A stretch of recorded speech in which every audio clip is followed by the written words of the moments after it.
Yo, hey guys, it's me, Fusion Whatifs, and today I'm back with a new video, this being part 2 of What If Deku Was Max Steel's Ascendant. Now, I'm sorry for not uploading this video yesterday.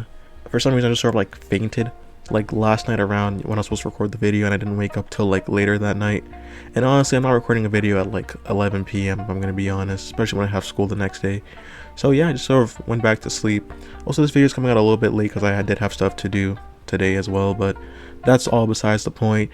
Part 2 of What If Deku Was a Quincy is probably going to be out on Thursday because, let's be honest, making a video the day after doesn't seem to be working out for me, so I'll just make it on Thursday, and then if you guys get a video on Saturday or Sunday, that might happen too. But yeah, enough of my blabbling, you guys are always want to get to the video, so without further ado, play my intro.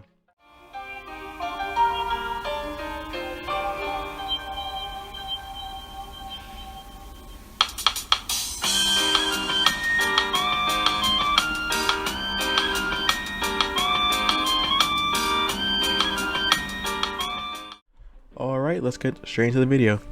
It had been a week now, and Izuku would not be walking to school with Uraraka like usual, right? Obviously, Steel would be floating around to himself, you know, and they'd just be talking as they make their way to school. Suddenly, Steel would float up before floating back down and saying, "Hey guys, looks like there's a massive crowd at your school, right?" Now, finally getting into range, Izuku and Uraraka would actually be able to see this crowd. And in a stroke of almost pure genius and sort of out of character for Uraraka, she would actually drag Izuku to a sort of empty area beside the UA, campus, and then she'd just use her quirk to float them across. Now, obviously, this would only really work because I'm gonna say that the UA walls do have something that would recognize, their school IDs, because if not, it would make no sense for why UA wouldn't be broken into a lot more, which is kind of ironic to say because UA is literally broken into in this part, but scratch that. Entering class, they'd just, be there talking, and I'm gonna say that someone like Ida and Kaminari would end up joining in, and it'd just be a pretty nice experience. As they're talking, Aizawa would finally walk in because she remembered it wasn't the last class, and you start talking about the battle training, right? He would mention all the downsides and all the upsides before finally getting to Izuku and then saying that you seem to have experience, which is crazy to say for somebody of your age, but you're good. But you should be more serious. When you're fighting Baku, it just seemed more like you were playing with him. Especially at the end, it was ruthless, not really befitting of a hero, so you gotta curb that a little bit. But good job teaching Baku a lesson. And then you, Mr. Katsuki, how many times do I have to tell you? If you keep on doing dangerous stuff in my class, I'm going to expel you. If that was anyone else besides Izuku or maybe Todoroki, the damage you would have caused to them would have been catastrophic, okay? Even though we do have one of the best healers in the world, I'll say it now. If you do that again, you're gonna be expelled. Hearing this, Baku would just sort of like grunt a little bit before saying, "I don't care. The damn nerd does, deserved underneath his breath," or something like that, right? After he would finally pick about on, everyone in the class, he would then say that they had to pick a president before disappearing to God knows where, right? With that said, it would not just be the entirety of class, and everyone would be going crazy saying, "Pick me, do this, do that." Man, I would mention, "Pick me, lower skirts." Kaminari say, "Pick me, I'll add something fun to the class," or all just random stuff, right? Eventually, Ida would, I'm pretty sure it's Ida would say, "Let's vote," because democracy. And the vote would actually still end up with Izuku being president and Momo being chosen as the vice, right? Now, with a confident Izuku, I'm pretty sure he's ready this time to step up to the task. So he would move up in there and say, "Thank you for voting me as your president, and I'll make sure I don't fail you guys, alright?" With that said, lunch bell would finally ring, and I'm gonna say Izuku, Ochako, Ida, and let's add Kaminari, Hiroshima, Mina, and then Toru, Invisible Girl. And they'll all just be eating together, right? And they just talk about how UA is going, how it's kind of cool, and start talking a little bit deeper about just like quirks and stuff like that, I'm gonna say, and also what people do outside of school, like hobbies and random stuff. I'm gonna say that Mina would do something really niche like skateboarding too, which I feel like would actually fit her character pretty well. And they all just talk about all that random stuff, right? Hell, even Steel would be pitching in every now and then, which is kind of weird because Steel doesn't really have any real hobbies besides, I'm gonna say, watching TV or something, because he's not exactly, he hasn't ever been to Earth. This is his first time, right? So he is just, I'm gonna say, he watches like a bunch of like dramas and stuff. But anyways, suddenly we would have an alarm go off, and to put it simply, pure chaos would ensue, right? every single grade and every single year would start to, panic and, run around. And it would seem really unbefitting of heroes, but it would still make sense, right? They're all still students, they're kids. Seeing this, someone actually end up running into them. And I'm going to say they ran into Izuku specifically, right? As they ran into Izuku, Izuku would just catch him and say, hey, what's happening? This would actually be when I'm going to say one of the third year students. Yeah, a third year student. And they would be like, it's like a level 3 alarm. It's never happened before. We need to get out now. Hearing this, Izuku would be kind of skeptical, right? Because even though the alarm's going off, he doesn't see anything happening, right? Eventually, he would just nod towards Steel, I'm going to say, and with just regular turbo enhancement, he would jump onto some high ground to see what's happening, and he would really just see, like, the press flooding into the school, right? And that wouldn't even be the weird part, right? The weird part would be, how did they get in, right? Because last time he checked, there should be a massive gate that would stop them. And this is when he would faintly catch what used to be left of the gate, right? It would just be pure ashes, almost like something disintegrated it. Not burned, but broke it down piece by piece, right? He would store this in his mind for later, before eventually turning towards Steel and say, you have a voice amplifier, right? He would just sort of nod his head and say, kid, I have everything you ever need. Let's just get to it.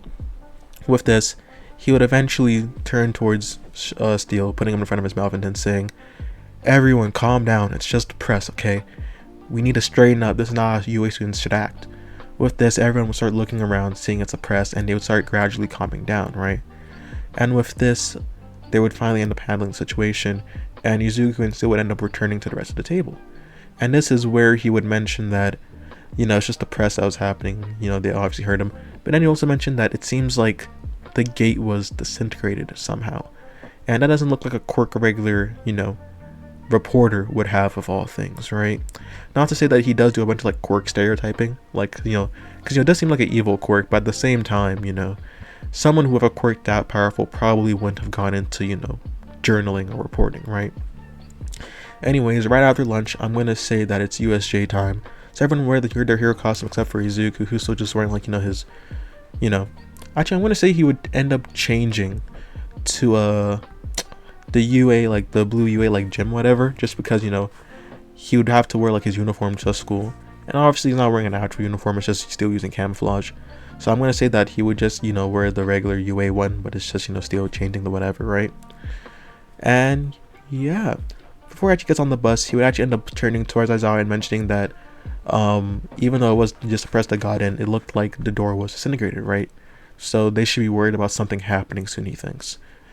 And yeah, besides that, they just hop on the bus, and the vibe is pretty good, all things considered, right? They've known each other for like a week, maybe a little bit more, but everyone seems to be pretty okay with each other, right? Suddenly, out of left field, we would have Tsuyu mentioning how like Izuku, Todoroki, and Bakugo have like the flashiest and strongest quirks, right? And they'd be really popular in the future. Well, Bakugo is kind of up in the air for the popular part, but he'd definitely be one of the stronger ones, right? With this, Bakugo would, start to sort of spaz up before Kirishima would get him under control, and eventually we'd actually have her continuing her sentence to say that Izuku especially, though, he seems more like a mini All Might, but like with more armor. Eventually everyone would start, nodding their head and being like, yeah, he seems really strong. It's crazy to think that, he's gonna be, fudge. It's crazy to think that he's a late bloomer, right? He has so much potential and all that stuff, right? With this, Izuku ended up getting a little red at all the comparisons and all, the praises. But he would mention that, he still has a lot of control to make up for, right? That he's not at his peak, yes. He had mentioned that being a late bloomer was a part of it, but he's only had his quirk for like probably 11 months now. Hearing this, I'll be surprised. 11 months? You haven't even had your quirk for a full year? So he would just end up nodding to me like, yeah, I told you I was a late bloomer, just not how late did I, huh? I awakened it while I was still my last year of high school. Well, my last year of middle school or junior high, right? So it hasn't really been that long. Actually, I've lived most of my life quirkless, all things considered. Hearing this, everyone would have like a higher respect for him, right? Because they've seen how quirkless people are treated in the society, and it's crazy how you can still want to become a hero after being treated like that, right? But anyways, he ended up mentioning, all of that before then showing that he even has new aspects of his powers that he still needs to figure out, right? As opposed to this drive, I'm going to say he would send some terminal energy at a random billboard, and it must have been a little bit, right? It would just sort of glitch before, going back to normal and saying that there's so much potential that he has to fulfill, and he just hopes he's able to do it in a good amount of time, right? before anything bad really happens. He's not really sure if anything terribly bad is going to happen, but his intuition is telling him that something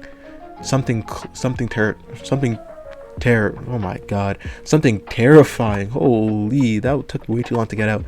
Something absolutely devastating and terrifying is going to happen soon, so he needs to get stronger, quicker. Hearing this, all his classmates would be sort of put in like a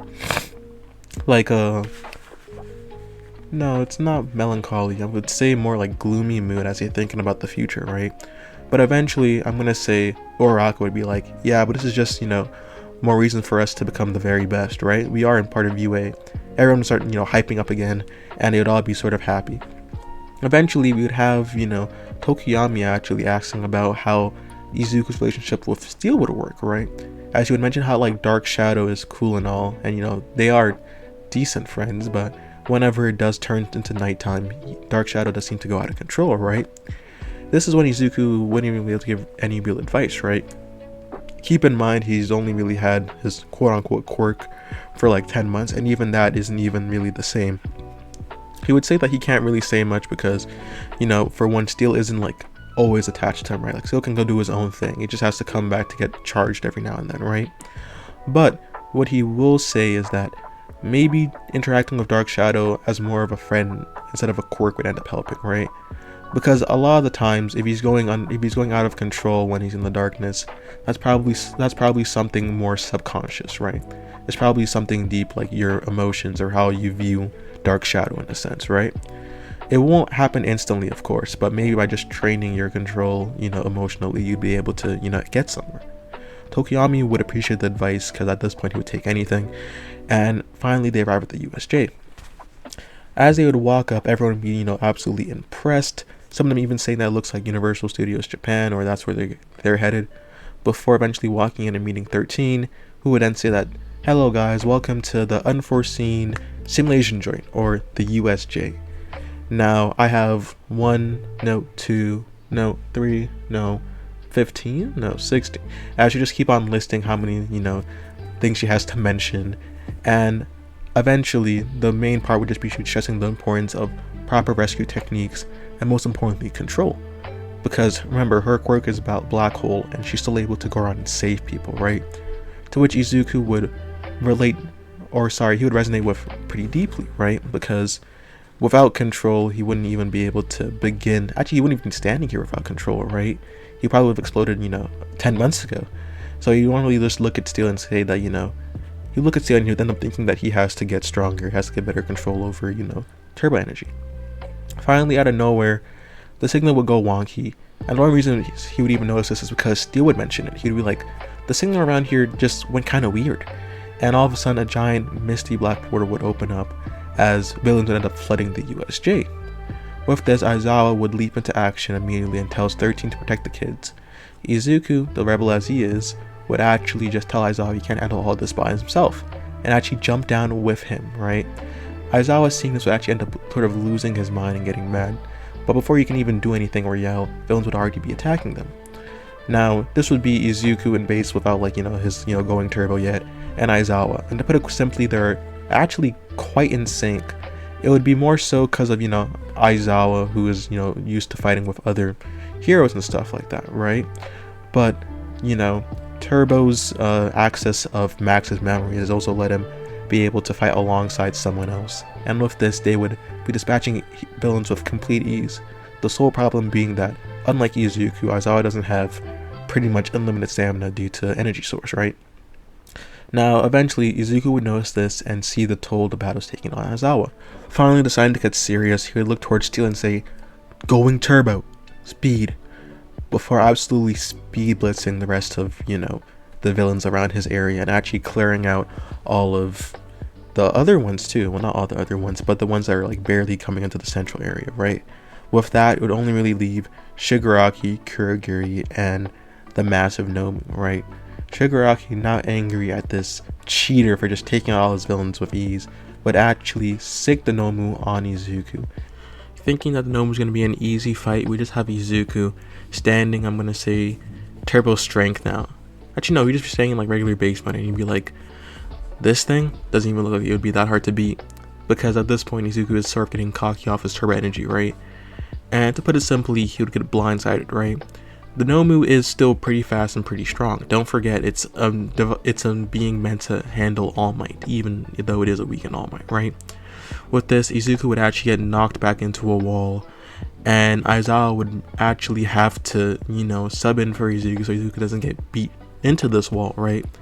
And with this, we would actually have Aizawa trying his best to hold off the Nomu, but failing terribly.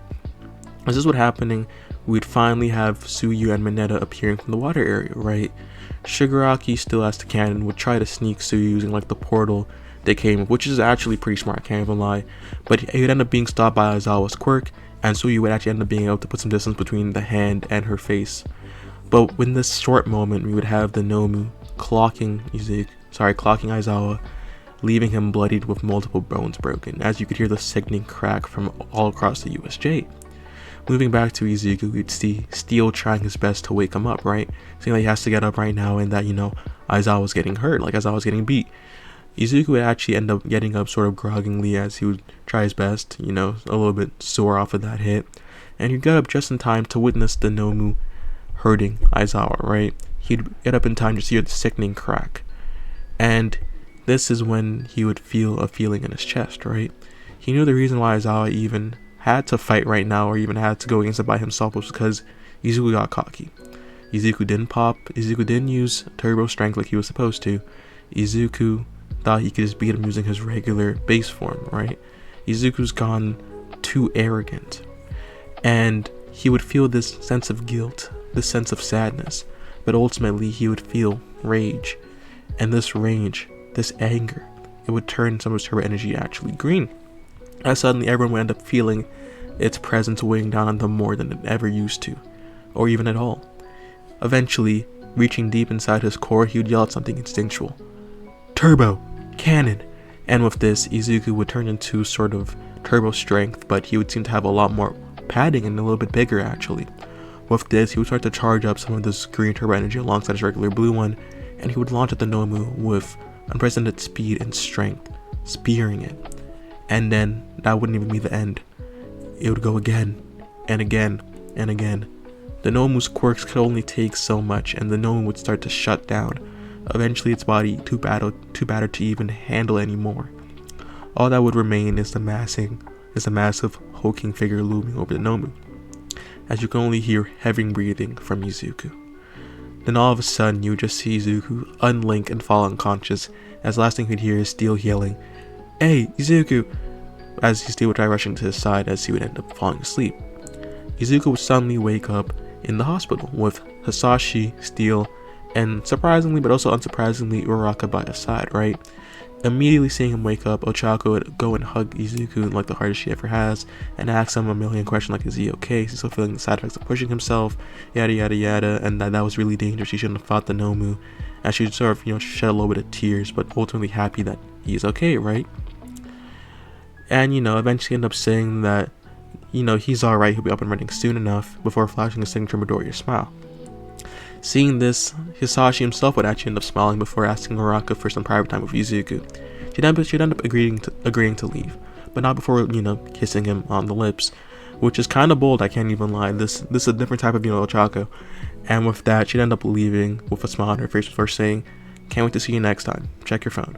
And with that, she's gone, leaving a very red-faced Izuku and Hisashi and Steel laughing the absolute nuts off at him, right? Calming down, Izuku would eventually ask what's up, and Steel would mention that, when he ended up getting mad, right? He actually ended up accessing a different type of energy than usual, this green turbo energy. Now, this would be, I'll just call it green turbo energy, or just like super turbo energy, that might be easier too. But yeah, and you'd actually end up pulling up the footage that you'd actually be able to record from, I'm going to say the studio, from like the USJ or something like that, right? And end up explaining that this green turbo energy is actually a purer form of turbo energy, right? And that it actually comes with time, but apparently due to his human heritage, he's actually been able to generate enough turbo energy to sort of push it past the boundaries, right? And that it has a bunch of other secondary effects, like how it's able to heal technology, which is actually the fact of how they're actually able to get the signal back to the USJ and get the heroes there on time, right? And it would actually explain how they haven't explored too much of it, with Izuku's grandpa, that being Max, having really tapped into it at all. With that, you guys can obviously tell that, in this one, Max never got, the green term energy for long, and he was using it like random bursts. But yeah, hearing this, Izuku would end up being surprised, but at the same time, he would be happy. He would have something more to strive towards besides just improving his control and, his fighting skills, right? Because that did get kind of monotone every now and then. So he would actually end up telling him too about the sports festival that he should be attending, and that training is going to be revised for a little bit. Now we time skip 2 weeks, and Izuku would actually get back to school, right? As he walks into school with Uraraka like usual, end up meeting a bunch of his friends who would ask if he's okay, and they would all, wish him the best and hope that, he's ready for, the festival, right? Eventually we'd have Aizawa get up too, and he'd end up scolding Izuku by saying, what you did was very dangerous, okay? But I won't lie, you were a massive help there. Without you, I probably would have died. But that doesn't mean I'm going to take what you did lightly, okay? Try something like that again, and I'm going to expel you from my class.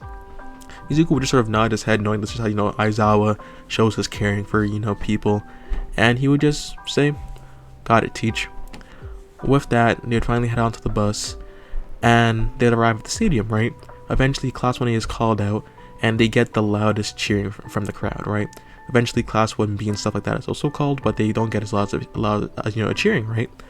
With this, I'm going to say we'd still have some of the Class 1B students, sort of complaining about how that's unfair, with Monoma being the loudest, and Izuku would be kind of confused why they would just be saying all this out loud, right? Eventually, I'm going to say Kaminari would be the one to tell him that, oh yeah, they did declare war on Class 1A, right? And with this, Izuku isn't one to back down from a fight, by no means. Even though he has sort of curved his cocky streak a little bit, he is still, Izuku, right? So Izuku is called up for his speech by midnight. He would go up there with Steel floating by his side before saying, thank you everyone for coming. I'll keep this short and brief. Everyone here is an exceptional student from all over Japan, right? The best. But Class 1A is the best of the best, the cream of the crop, and as their president, I'm even higher. Don't worry, we'll prove it here today. So don't mistake it as everyone else here being weak. We're just simply too strong. And I'm the strongest. I've worked harder, and I'll be the next #1 hero. Plus Ultra. Hearing this, the crowd would absolutely go insane, and everyone would have their eyes on Izuku, this new up-and-coming student who seems to have, essentially, if not the power that he's shown just yet, but definitely the will of a hero, right? As he walks back down, he would end up seeing the rest of the other classes have a fire in their eyes, right? And a decent bit of malice too. This actually included Class 1A, but instead of malice, it would be more so pressure, right? They want to prove that they're the strongest. Everyone wants to prove that they're the strongest. And this would actually end up firing everyone up. Smiling, Ochako would end up walking towards Izuku and tell him that, you just kind of made everyone here enemy, right? With this, Izuku would say, good, then everyone else would try their best. And with that, it actually ended up moving to the change rooms once again, where Todoroki would still end up declaring war on Izuku. Izuku just says that, to beat him, he'll have to use both sides to match him, to put it simply.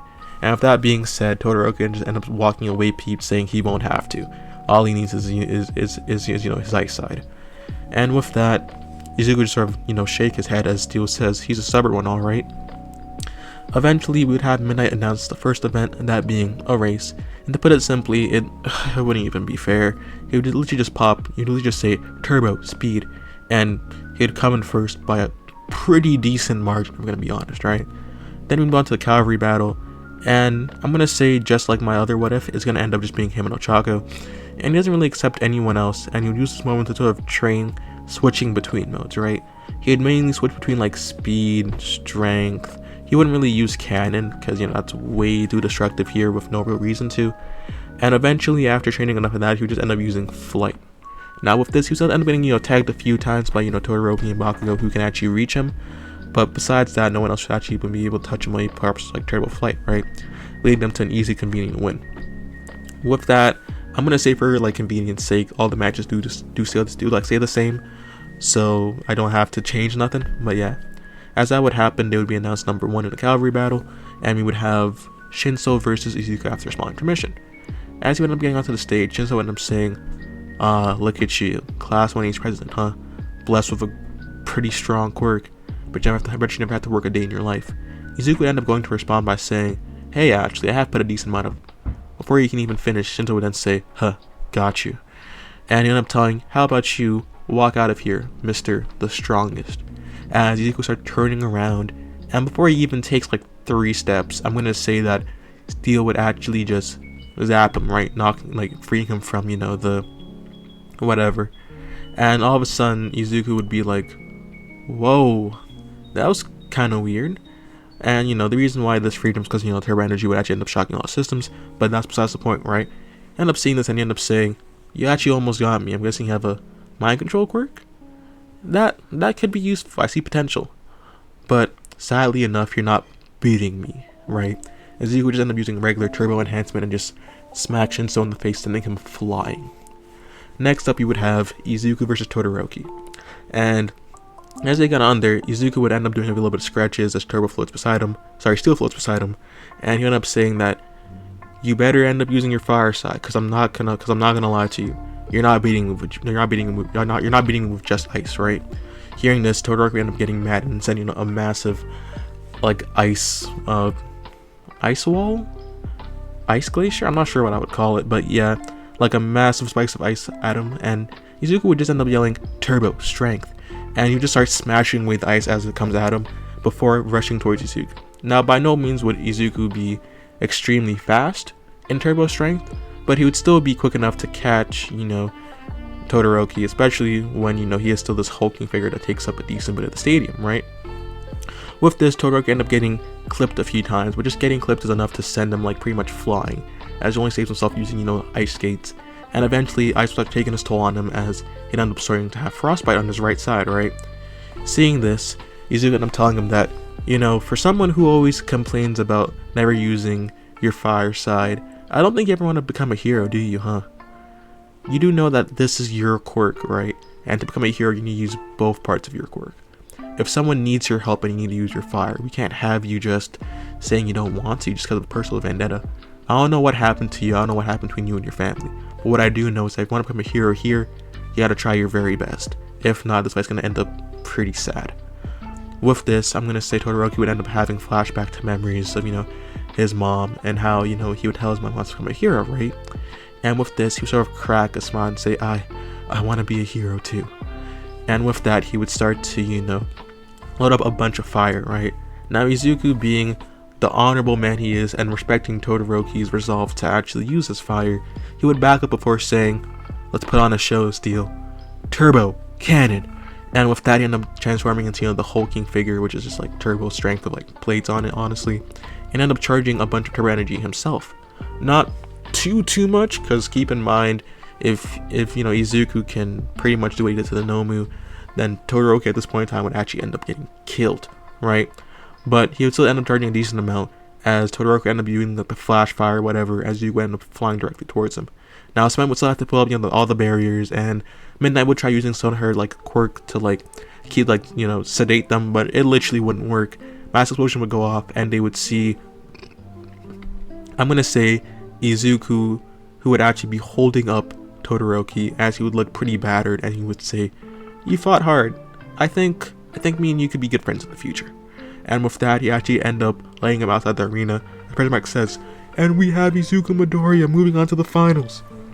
With that, the crowd would go absolutely wild, and Izuku would be a little bit beat after using Turbo Cannon, because that is pretty, you know, energy extensive, but he would feel like it was worth it to respect Todoroki for his fire, right? And with a little bit of a break in between, we would now have the finals match, that being Bakugo versus Izuku. And to put it simply, Izuku would end up fighting Bakugo like he was some random thug you found on the street, right? Now, Izuku in base would have pretty much every stat higher than Bakugo except for explosive power, and that's literally just because Bakugo has explosions for a quirk. To put it simply, martial ability, strength, speed, durability, battle IQ, and all that stuff, right? He would just be better, and it would be showing, as he'd absolutely be outclassing Bakugo. Eventually, Bakugo, being no slouch himself, would actually end up adapting and actually end up sort of strengthening his quirk somehow, throwing bigger and better explosions to close the gap, and it would actually barely work as they sort of even out in power display, right? This would be happening in his mind. Bakugo would just keep getting madder and madder, right? It looks like Izuku was toying with him, and he would start ranting. He'd mention how he used to beat on Izuku all the time, and how Izuku can't be stronger than him now. He's never been strong. This has to be fake. This can't be Izuku. This isn't the Izuku I know. There's no way a Deku like him could ever beat me. And with that, he ended up saying that have you been hiding this quirk all along? There's no way it's only been 10 months. When you hit me with that shockwave, was that really the first time you used it? I don't believe it. There's no way only after 10 months you're beating me like this. As he would just start, throwing even bigger and bigger explosions as his bones start rattling at this point. He'd end up saying, you know what? Fuck it. As he would start, using explosion to grind to fly into the air before spinning and then pushing down, as he would end up saying, "Howitzer impact." With this, Izuku would just end up looking at Steel before saying, "Turbo, strength." And he would just tank the attack with, both his hands crossed in front of his face. He actually would end up attacking back, but he would just sort of look at the defeated Bakugo, right? As Bakugo would be on his knees, head down, listless. And Izuku would say that before all of that, they were friends once, if he remembers. And they can be friends again. He is slowly starting to understand Bakugo and where he's coming from. That doesn't mean he forgives him or he excuses him, but I know I can look past it. But Bakugo isn't ready yet. Izuku can tell Bakugo isn't ready yet. He still needs more time to grow, to mature. And hopefully this loss will actually end up teaching Bakugo a lesson. As he throws Bakugo outside the stadium, Resnight announces that our sports festival winner this year is Izuku Midoriya. And that is all, guys. Thank you so much. This has been What If Deku was Max Steel's Ascendant Part 2. And yeah, not much else to really say. Hope you guys have enjoyed. Please like and subscribe. Check out all my other series I'm going to put in the top right corner. And yeah, expect What If Deku was Part Quincy Part 2 coming out on Thursday, right? That's what you should be looking out for next. And yeah, that's all I have to say. Without further ado, stay cold, stay frosted. Love you guys. Peace.